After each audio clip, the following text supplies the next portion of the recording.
The concrete beneath my shoes stays cool, level, and slightly rough through the thin sole.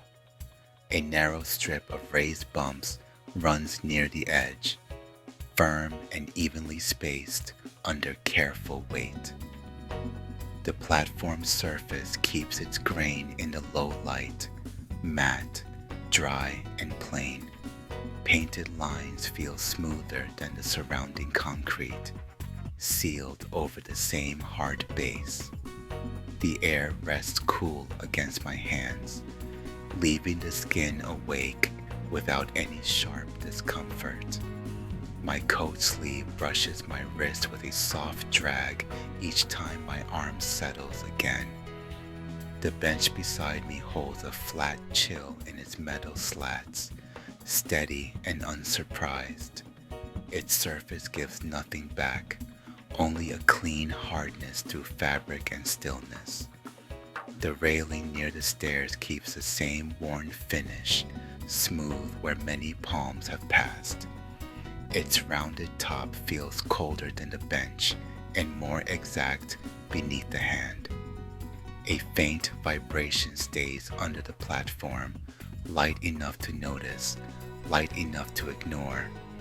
It does not grow or recede, it simply remains in the concrete. The edge strip keeps its pattern underfoot, raised circles, shallow gaps, raised circles again. That order asks for no thought, only a quiet kind of recognition. A loose thread inside my cuff touches my wrist, then rests there without shifting.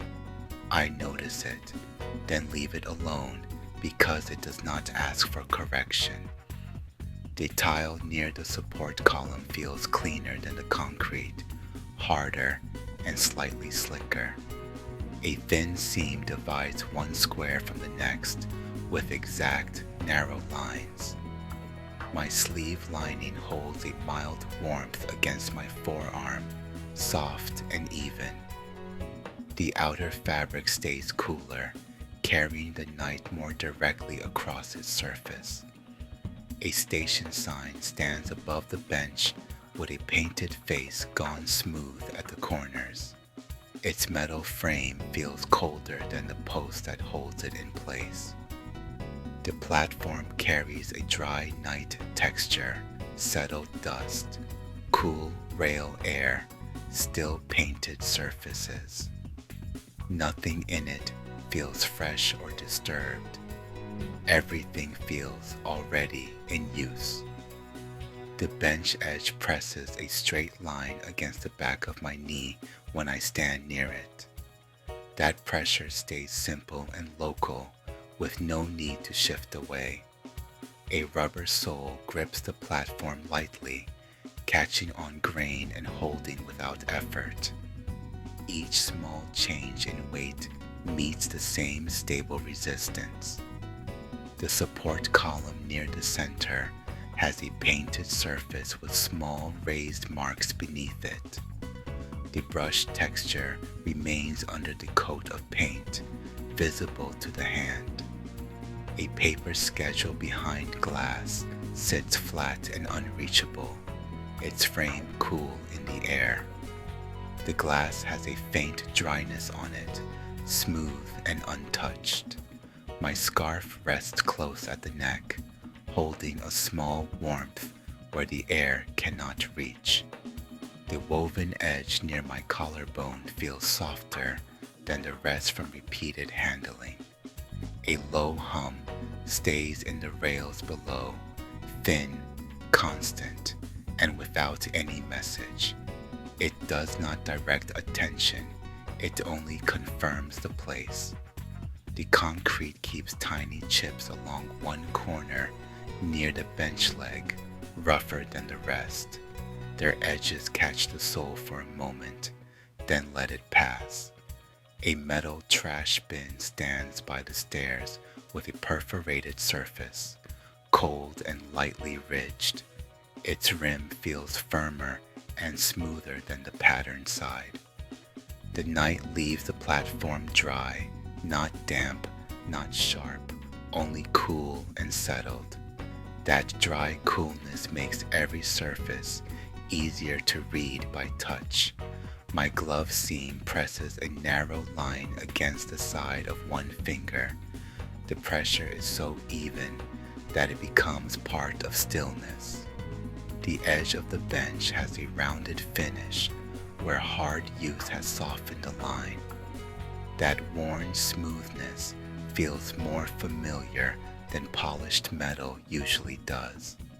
A painted warning line runs uninterrupted along the platform, flat and sure under the light. Its sealed surface answers the soul with less drag than bare concrete. The rail air reaches the face in mild intervals, cool, thin, and quickly gone. It leaves no change behind except the fact of being noticed. One tile near the stairs holds a faint crack under its painted coating. The surface remains level, but the line can be traced with the eye. My coat button presses lightly against my chest when I stand with both arms down. Its hard, round shape stays fixed through the fabric without becoming bothersome. The platform edge remains where it is, exact, textured, and calm beneath the night. Nothing about it suggests motion, only boundary and material. A small bolt at the base of the bench rises from the platform with a blunt metal crown. Its edges feel colder than the concrete around it. The underside of the railing keeps a narrow strip of roughness where paint meets joint. A fingertip finds it easily, then leaves it without any reason to continue. The bench slats hold shallow spaces between them, regular, narrow, and dark in the low light. Their spacing is neat enough to trust without inspection.